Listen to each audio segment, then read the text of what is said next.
حد دور گھنے جنگلوں کے بیچوں بیچ پریوں کا ایک خوبصورت اور روشن گاؤں آباد تھا۔ اس گاؤں میں ہر رنگ کی پریاں محبت، امن اور خوشیوں سے بھرپور زندگی گزار رہی تھیں۔ ہر طرف ہنسی چہکار اور خوشبو بکھری ہوئی تھی۔ لیکن ایک دن اچانک گاؤں سے کچھ پریاں غائب ہونے لگیں۔ کسی کو کچھ خبر نہ تھی کہ وہ کہاں گئیں، کیوں گئیں۔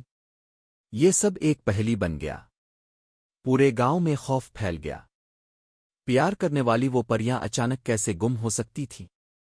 پریوں کی رانی، جو ہمیشہ نرم دل اور محبت کرنے والی مانی جاتی تھی، اس نے فوراً اپنے محافظوں کو حکم دیا کہ وہ گم شدہ پریوں کو تلاش کریں۔ مگر کئی دنوں کی تلاش کے باوجود وہ سب خالی ہاتھ واپس لوٹ آئے۔ اسی گاؤں میں ایک رنگ برنگے پھولوں سے سجا ہوا پنک بیوٹی سیلون تھا، جسے گل نامی پری چلاتی تھی۔ گل نہایت خوش مزاج، ہنرمند اور دلکش پری تھی۔ وہ روز تتلیوں کی مدد سے خوشبودار جڑی بوٹیاں اور نایاب پھول چانتی اور ان سے خوبصورت میک اپ پروڈکٹس بناتی۔ اس کا بنایا ہوا آئی شیڈو، لپ گلوس اور قدرتی فیس کریم پورے گاؤں میں مشہور تھا۔ مگر اپنے دوستوں کے اچانک غائب ہو جانے پر گل پریشانی میں رہنے لگی۔ وہ سب اس کی عزیز دوست تھیں، جن کے بغیر گاؤں سنسان لگنے لگا۔ ایک شام گل اونچے پہاڑوں کی طرف کچھ ہربز لینے گئی۔ وہاں اس نے ایک حیرت انگیز اور دل دہلا دینے والا منظر دیکھا۔ رانی کے گارڈز ایک کمزور اور ڈری ہوئی پری کو زبردستی ایک اندھیرے غار کی طرف لے جا رہے تھے۔ گل یہ سب دیکھ کر حیران رہ گئی۔ رانی تو بہت اچھی ہے، پھر وہ ایسا کیوں کر رہی ہے؟ گل کے دل میں سوال اٹھا۔ گل بھاگ کر گاؤں آئی، سب پریوں کو حقیقت بتائی، مگر کسی نے اس کی بات کا یقین نہ کیا۔ سب نے کہا، تم جھوٹ بول رہی ہو، رانی ہمیں بچا رہی ہے۔ گل کو مایوسی ہوئی، مگر اس کا دل سچ جان چکا تھا۔ یہ خبر رانی تک پہنچی۔ اس نے فوراً اپنے محافظوں کو حکم دیا، گل کو محل لایا جائے۔ جب گل محل پہنچی تو اس نے رانی کا اصل چہرہ دیکھا۔ وہ ظالم، خود پسند اور بدکردار تھی۔ رانی اپنی خوبصورتی کو قائم رکھنے کے لیے معصوم پریوں کو اغوا کرواتی تھی۔ ان کے نازک پر کاٹ دیے جاتے اور شاہی حکیم ان سے جادوئی دوائیں اور کریمیں تیار کرتا جو رانی کو ہمیشہ جوان رکھتیں۔ یہ راز جان کر گل کا دل کانپ اٹھا۔ گارڈز نے گل کے بھی پر کاٹ دیے اور اسے قید کرنے کے بجائے بہت دور ایک اندھیرے، بھیانک اور سنسان جنگل میں پھینک دیا۔ گل کو جب ہوش آیا تو چاروں طرف کالی گھنی جھاڑیاں، پراسرار آوازیں اور تنہائی کا خوفناک سایہ تھا۔ نہ روشنی تھی، نہ کھانے کو کچھ۔ بھوک، خوف اور کمزوری سے وہ بیٹھ گئی۔ تبھی ایک سنہری روشنی اس کے چہرے پر پڑی۔ گل نے نظر اٹھا کر دیکھا، ایک چمکتا ہوا سنہری پھول اس کے قریب کھلا ہوا تھا، جیسے اللہ کی رحمت زمین پر آتر ہو۔ جیسے ہی گل نے اس پھول کو چکھا، پوری فضا روشنی سے بھر گئی اور یکایک گل کے پر دوبارہ نمودار ہو گئے۔ لیکن اب وہ پہلے سے زیادہ خوبصورت، مضبوط اور طاقتور تھے۔ اب گل نے فیصلہ کر لیا، وہ معصوم پریوں کا بدلہ لے گی۔ اس نے زہریلے پھولوں اور جڑی بوٹیوں سے خصوصی میک اپ تیار کیا، ایسا میک اپ جس میں زہر چھپا ہو۔ وہ اپنا روپ بدل کر محل پہنچی اور خود کو چین کی شہزادی کی جانب سے بھیجی گئی میک اپ آرٹسٹ ظاہر کیا۔ رانی خوبصورت تحفے دیکھ کر خوش ہوئی اور گل کو محل میں روک لیا تاکہ وہ اس کی ملازماؤں کو بھی ایسا میک اپ سکھا دے۔ گل نے سب سے پہلے رانی کی فیس کریم میں زہریلا مرکری ملا دیا۔ چند دن میں رانی کی خوبصورتی بگڑنے لگی، اس کا چہرہ جھلسنے لگا۔ تبھی گل نے ساری پریوں کو اکٹھا کیا اور ان کے ساتھ مل کر رانی کا اصل چہرہ سب کے سامنے لایا۔ گاؤں کی سب پریوں نے ہمت دکھائی، محل پر دھاوا بولا، قید شدہ پریوں کو آزاد کروایا اور ظالم رانی کو ہمیشہ کے لیے قید کر دیا۔ اب گل پری کو سب نے اپنی نئی رانی چن لیا، ایک ایسی رانی جو خوبصورتی کے لیے ظلم نہیں بلکہ سچائی، ہنر، محبت اور علم کا راستہ اپناتی تھی۔ دور ایک گھنے جنگل میں پریوں کی ایک حسین وادی تھی۔ وہاں سب پریاں سکون سے رہتی تھیں۔ ہر پری کے پاس کوئی نہ کوئی خاص ہنر تھا۔ ایک دن رانی پری نے سب پریوں کو بلایا اور کہا، اب وقت آ گیا ہے کہ تم سب اپنی پہچان خود بناؤ۔ جس پری کو جو ہنر آتا ہے، اسے اس ہنر پر مبنی ایک دکان یا جگہ بنانی ہوگی۔ تمہارے پاس صرف 10 دن ہے۔ سب پریاں خوشی سے تیار ہو گئے۔ کسی نے کڑھائی شروع کی، کسی نے میک اپ پارلر بنایا، کسی نے تصویروں کا خوبصورت گھر سجایا۔ یاسمین پری پریشان بیٹھی تھی۔ اسے تو سوائے سونے کے کچھ نہیں آتا تھا۔ وہ پوری رات سوچتی رہی۔ پھر صبح ہوتے ہی ایک شاندار خیال آیا۔ میں ایک ایسا کیفے بناؤں گی جہاں لوگ نہ صرف کھانے پینے آئیں بلکہ کتابیں پڑھیں اور پھول بھی خرید سکیں۔ یاسمین نے دل لگا کر کام کیا۔ کچھ ہی دنوں میں ایک خوبصورت کیفے تیار ہو گیا جس میں خوشبودار پھول، لذیذ کیک اور رنگ برنگی کتابیں تھیں۔ لیکن اسی گاؤں میں سمرن پری بھی رہتی تھی جو ہر وقت دوسروں سے حسد کرتی اور غصے میں رہتی۔ جب اس نے یاسمین کا کیفے دیکھا تو جل کر رہ گئی۔ اس نے ایک شیطانی منصوبہ بنایا۔ رات کے وقت وہ اپنی گلہری کے ساتھ یاسمین کے کیفے پہنچی اور گلہری کو سارا کیفے توڑنے کا حکم دیا۔ لمحوں میں کیفے زمین بوس ہو گیا۔ یاسمین اس وقت اپنے کمرے میں میٹھے سپنے دیکھ رہی تھی۔ صبح جب وہ کیفے پہنچی تو اس کی آنکھوں میں آنسو آ گئے۔ دل ٹوٹ گیا، لیکن اس نے ہار نہیں مانی۔ اس نے دوبارہ کیفے بنانا شروع کیا، اس بار اور بھی خوبصورت۔ ایک کیفے، لائبریری اور پھولوں کی دکان، سب ایک ساتھ۔ 10 دن گزر گئے۔ رانی پری دوبارہ گاؤں آئیں۔ سب پریاں اپنی محنت کا مظاہرہ کرنے لگیں۔ کپڑوں کی ڈیزائنر پری نے شاندار بوتیک دکھایا، رانی بہت خوش ہوئی۔ ایک پینٹر پری نے رنگین تصویروں والا گھر دکھایا، رانی نے تعریف کی۔ میک اپ آرٹسٹ پری نے خوبصورت پارلر دکھایا، سب واہ واہ کر الفاٹ ہے۔ پھر سمرن پری غرور سے آگے آئی اور بولی، میرا بوتیک سب سے اچھا ہے، دیکھیں اور حیران رہ جائیں۔ لیکن جیسے ہی رانی اس کی دکان کی طرف بڑھی، وہی گلہری اچانک دکان پر گری اور پوری دکان گر گئی۔ گلہری نے چپکے سے رانی کے کان میں وہ ساری بات بتا دی جو سمرن نے یاسمین کے ساتھ کی تھی۔ رانی حیران ہو گئی۔ اسی وقت یاسمین آگے بڑھی اور بولی، رانی پری، میں آپ کو کچھ خاص دکھانا چاہتی ہوں۔ جیسے ہی رانی نے یاسمین کا نیا کیفے دیکھا وہ حیرت زدہ رہ گئی۔ یہ صرف کیفے نہیں بلکہ ایک کتاب گھر، پھولوں کی دکان اور محبت کا مرکز تھا۔ رانی بہت خوش ہوئیں اور یاسمین کو ایک جادوئی لاکٹ انعام میں دیا جو ہمیشہ اس کے حوصلے اور ہنر کو چمکاتا رہے گا۔ پھر رانی نے سمرن سے کہا، تمہیں اپنی غلطی کا احساس ہونا چاہیے۔ تمہیں اب جنگل میں جھاڑو دینے کا کام کرنا ہوگا جب تک تم میں عاجزی نہ آ جائے۔ وقت گزرتا گیا۔ یاسمین کا کیفے سب کا پسندیدہ مقام بن گیا۔ وہاں ہر دن خوشبو، مٹھاس اور علم کی روشنی پھیلتی۔ اور سمرن، وہ اب بھی جھاڑو دے رہی تھی، لیکن شاید دل میں نرمی آ رہی ہو۔ بہت دور ایک جادوئی اور حسین مکھ تھا جس کا نام تھا فالنتر۔ یہ مکھ پھولوں، خوشبوؤں اور روشنیوں سے جگمگاتا تھا۔ یہاں کے درخت، پھول اور ندیاں سب اپنی خاص مہک اور رنگت سے چمکتے تھے۔ فلنتر کے لوگ بہت خوش تھے کیونکہ ان کی زندگی پھولوں کے جادو سے جڑی ہوئی تھی۔ اس مکھ کی سب سے پیاری اور حسین شہزادی تھی نور۔ اس کی رنگت چاندنی کی طرح چمکتی ہوئی اور بال کمر تک لہراتے تھے۔ نور ہمیشہ پھولوں سے بنی ایک رنگین پوشاک پہنتی تھی جو اس کی خوبصورتی کو مزید نکھار دیتی۔ مگر نور کی سب سے خاص بات یہ تھی کہ وہ پھولوں کی زبان سمجھ سکتی تھی۔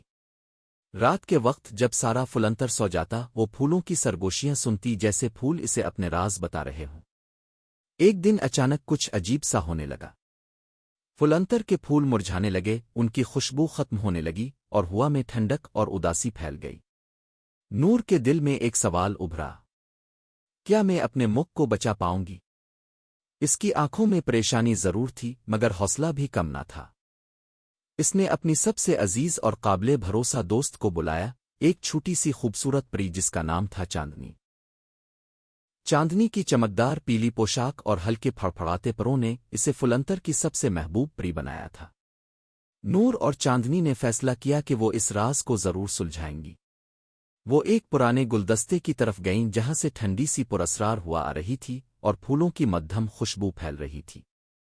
رستے میں انہیں کئی عجیب چیزیں دکھائی دیں، درخت جو آہستہ آہستہ مڑ رہے تھے، ہوائیں جو ایک دم سرد ہو جاتی اور درختوں کی سرگوشیاں جو خوفناک لگتی تھیں۔ یہ صرف قدرتی تبدیلی تھی، کوئی اندھیری جادوئی طاقت فلنتر پر قبضہ کرنا چاہتی تھی۔ نور نے اپنے دل سے سوال کیا، کیا میرے اندر اتنا حوصلہ ہے کہ میں اس اندھیرے کا مقابلہ کر سکوں؟ انہیں راستے میں کئی آزمائشوں کا سامنا کرنا پڑا، ایک جادوئی جنگل جس میں ہر پھول جاندار تھا اور اپنی آزمائش رکھتا تھا۔ کچھ پھول ہنستے، کچھ گاتے، کچھ باکاتی تو کچھ ڈراتے، لیکن نور نے اپنے دل کی آواز سنی۔ اسے محسوس ہوا کہ حقیقی طاقت صرف جادو میں نہیں بلکہ محبت، ہمدردی اور بھروسہ میں ہے۔ آگے بڑھتے بڑھتے وہ جنگل کے اندر داخل ہوئیں۔ وہاں سنوٹا اور خوف چھایا ہوا تھا۔ درخت جیسے کسی اندیکھی طاقت سے کانپ رہے تھے، پھولوں کی پتیاں خشک ہو رہی تھیں اور فضا میں اداسی پھیل چکی تھی۔ جنگل کے بیچوں بیچ انہیں ایک چمکتا نیلا پھول نظر آیا جو ابھی تک تازہ اور کھلا ہوا تھا۔ اس کی خوشبو باقی سب سے الگ تھی۔ نور نے اس پھول کے پاس جا کر آنکھیں بند کیں اور دل سے سنا۔ تب اچانک نیلے پھول سے روشنی نکلی۔ ایک نرم سی آواز آئی، شہزادی، تم نے محبت اور سچائی کا راستہ چانا ہے، اسی میں ہماری طاقت ہے۔ اس روشنی کے ساتھ سارا جنگل جگمگا الفاٹے، مرجھائے ہوئے پھول کھلنے لگے، ہوا مہکنے لگی اور فلنتر کی خوشیاں واپس لوٹ آئیں۔ نور اور چاندنی نے ایک دوسرے کی طرف دیکھا، مسکرائیں اور جان گئیں کہ سچائی، محبت اور حوصلہ ہر اندھیرے پر غالب آتا ہے۔ ایک دفعہ کا ذکر ہے کہ دور دراز پہاڑوں کے درمیان ایک خوبصورت وادی ہوا کرتی تھی۔ اس وادی میں پریوں کا ایک جادوئی گاؤں آباد تھا۔ یہاں کی پریاں نہایت حسین، نیک دل اور مہربان تھیں۔ ان کی رہنما ایک خوبصورت اور عاقل ملکہ تھی جسے سب ملکہ لالا کے نام سے جانتے تھے۔ ملکہ لالا اپنی رحم دلی، انصاف پسندی اور محبت بھرے دل کی وجہ سے نہ صرف پریوں کی بلکہ پوری وادی کی محبوب شخصیت تھی۔ اس وادی کے قریب ہی ایک خوفناک جنگل تھا۔ اس جنگل میں ایک چالاک اور خطرناک جادوگر رہتا تھا جس کا نام جالان تھا۔ جالان اپنی جادوی طاقتوں کی وجہ سے مشہور تھا، مگر اس کے دل میں حسد بھرا ہوا تھا۔ وہ بار بار پریوں کے گاؤں پر قبضہ کرنے کی کوشش کرتا، لیکن ہر بار پریوں کی بہادری، اتحاد اور ہوشیاری کی وجہ سے ناکام رہتا۔ آخرکار ایک دن جالان نے ایک نیا چالاک منصوبہ بنایا۔ اس نے ایک خوبصورت مگر جادوی آئینہ تیار کیا جس میں ایک بدرو کو قید کیا گیا تھا۔ یہ آئینہ اتنا حسین تھا کہ کوئی بھی دیکھے تو فوراً دل ہار بیٹھے، مگر جیسے ہی کوئی اسے ہاتھ لگاتا، بدرو آزاد ہو کر اسے قید کر لیتی۔ جالان نے وہ آئینہ چپکے سے پریوں کے گاؤں کے قریب ایک راستے پر رکھ دیا۔ اگلے دن ملکہ لالا اپنی سہیلیوں کے ساتھ سیر کرنے نکلی۔ راستے میں اس کی نظر اس دلکش آئینے پر پڑی۔ وہ اس کی چمک دمک سے بے حد متاثر ہوئی اور اسے الفاٹے لیا۔ جیسے ہی اس نے آئینہ ہاتھ میں لیا، بدرو آزاد ہو گئی اور پلک جھپکتے میں ملکہ لالا کو قید کر کے جالان کے قلعے میں لے گئی۔ پریوں کے گاؤں میں خوف اور غم کی لہر دوڑ گئی۔ سب پریاں بے حد پریشان ہو گئیں، لیکن انہوں نے ہمت نہ ہاری۔ انہوں نے ایک ساتھ مل کر ملکہ کو بچانے کا عہد کیا۔ انہوں نے اپنی جادوی طاقتوں کو جوڑا، ایک منصوبہ بنایا اور جالان کے جنگل میں واقع قلعے پر حملہ کر دیا۔ ایک سخت اور جادوی جنگ کے بعد آخرکار پریوں نے جالان کو شکست دی۔ انہوں نے بدرو کو واپس آئینے میں قید کیا اور ملکہ لالا کو آزاد کرایا۔ ملکہ نے اپنی بہادر پریوں کو گلے لگایا، ان کا شکریہ ادا کیا اور وعدہ کیا کہ وہ ہمیشہ ایک ساتھ رہیں گی۔ پوری وادی میں خوشی کا سما تھا۔ پریوں نے فتح کا جشن منایا، پھول برسائے اور گیت گائے۔ اس دن کے بعد پریوں کا گاؤں پہلے سے بھی زیادہ پرامن اور خوشحال ہو گیا۔ جالان کو ایسی شکست ہوئی کہ وہ دوبارہ لوٹنے کی کبھی ہمت نہ کر سکا۔ اتحاد، بہادری اور نیکی ہمیشہ برائی پر فتح پاتے ہیں۔ کہیں دور پریوں کی ایک حسین وادی میں ہنس ماک نامی ایک خوش مزاج اور خوبصورت پری لڑکی رہتی تھی۔ ایک نرم روشنی والے کمرے میں وہ ایک چھوٹی سی میز پر بیٹھی ہوئی تھی۔ اس کے نازک ہاتھ موتیوں اور چمکتے ہیرے سے ایک دلکش ہار تیار کر رہے تھے۔ اس کے شفاف پر روشنی میں جھلک رہے تھے اور بالوں میں جنگلی پھول سجے تھے۔ اس کے چہرے پر ایک خاموش سی مگر دل سے نکلی ہوئی مسکراہٹ تھی۔ اسی دوران اس کی ماتھی سیاہ موم بتی کی روشنی میں ایک خاص لباس تیار کر رہی تھی۔ وہ لباس جامنی ریشم سے بنا ہوا تھا، جیسے چاندنی میں بہتا ہو۔ اس پر ہیرے سے کڑے سورج مکھی کے پھول چمک رہے تھے۔ ہر ٹانکا، ہر دھاگا ماں کی محبت اور دعاؤں سے بھرا ہوا تھا۔ یہ جادو نہیں، ایک ماں کا پیار تھا۔ اسی وقت سلطنت کے محل میں شاہی رقص کا آغاز ہو چکا تھا۔ رقص گاہ جگمگا رہی تھی، سنگ مرمر کا فرش چمک رہا تھا اور سازندے نرم دھنے بجا رہے تھے۔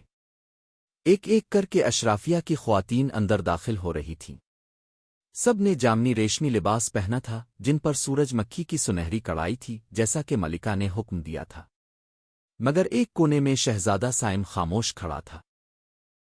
اس کی آنکھوں میں بے چینی تھی، جیسے کسی کو تلاش کر رہا ہو، خوشی سے نہیں امید سے۔ کہاں ہے وہ لڑکی جس کی آنکھوں میں ستاروں کی سی چمک ہے؟ جیسے ہی ہنس ماک نے وہ لباس پہنا، وقت تھم سا گیا۔ اس کے شفاف پر روشنی میں جگمگا رہے تھے۔ اس کے سنہرے بال نرم گرا میں بندھے تھے، جن میں جنگلی پھول اور لیونڈر سجے ہوئے تھے۔ ہلکے میک اپ کے ساتھ وہ کسی خواب جیسی لگ رہی تھی، روشنی کی مخلوق۔ وہ محل کی طرف روانہ ہوئی۔ راستے میں سفید لیلک کے درختوں کے پیچھے سے جونی سامنے آئی۔ اس نے بھی جامنی لباس پہنا تھا، مگر اس کی چمک صرف ظاہری تھی۔ جونی نے حسد سے کہا، شہزادہ تمہیں کبھی نہیں چنے گا، تم اس دنیا کی نہیں ہو۔ ہنس ماک نے مسکرا کر کہا، تو شاید وقت آ گیا ہے کہ یہ دنیا ہی بدل جائے۔ محل میں سناٹا چھا گیا۔ ہنس ماک روشنی کے ساتھ اندر داخل ہوئی۔ مہمان رک گئے، یہاں تک کہ چاندنی نے بھی جیسے سانس روک لی۔ شہزادہ سائم حیرت سے کھڑا ہو گیا، جیسے برسوں کا خواب سچ ہو گیا ہو۔ بغیر ایک لمحہ ضائع کیے وہ سیڑھیاں اترتا آیا۔ لوگ اس کے راستے سے یوں ہٹے جیسے ہوا پھولوں کو چھو کر گزر جائے۔ وہ اس کے سامنے گھٹنے ٹیک کر بیٹھا، نظریں اٹھائے بغیر کہا، کیا تم میری ملکہ بنو گی؟ اس کی آواز پر اعتماد تھی، مگر حیرت سے بھیگی ہوئی۔ حال میں ہلچل مچ گئی۔ ملکہ جلدی سے آگے بڑھیں، چہرے پر فکر۔ یہ انسان نہیں، ایک پری ہے، غیر فطری۔ مگر شہزادہ اٹھ کھڑا ہوا اور نرمی سے بولا، تو پھر میرا تاج اب آسمان اور زمین کا ہوگا۔ میں نے اسے چنا ہے اور کسی کو نہیں چاہوں گا۔ خاموشی چھا گئی۔ پھر ملکہ کی آنکھوں میں نرمی آ گئی۔ وہ شکست نہیں بلکہ سمجھ تھی۔ ملکہ نے دربار کی طرف منہ کر کے اعلان کیا، شہزادے نے اپنی دلہن چن لی ہے۔ ان کی بادشاہی محبت اور روشنی سے بھری ہو۔ تالیاں گونجنے لگے۔ جونی نے منہ موڑ لیا، آنکھوں میں آنسو۔